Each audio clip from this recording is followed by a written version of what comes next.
Blessed are those who hunger and thirst for righteousness, for they will be filled. As a Christian, I want to hunger and thirst for what God is doing in this land.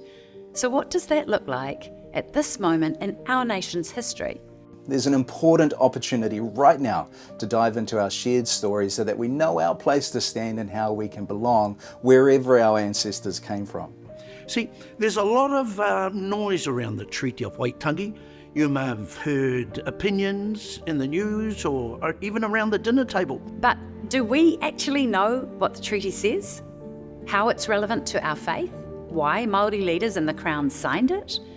I want to know and understand what role the treaty plays in my faith and daily life today.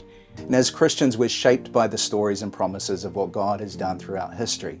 God has been at work in this land forever, and the treaty is part of our story with a rich Christian heritage. So we're inviting you to join us in exploring this with people in your faith community by taking part in a 2-part video series, Belonging in This Land, Treaty Basics from a Christian Perspective.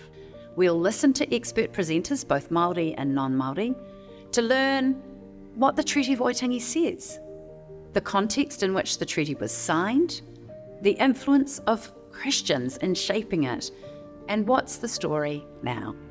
So in the Bible we have some beautiful images of every tribe and language at the end of the book of Revelation around one common meal, one messianic banquet.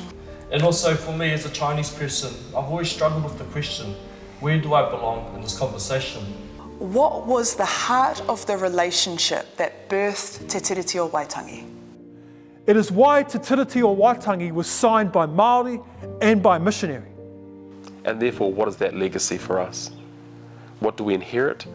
What can we learn from that time?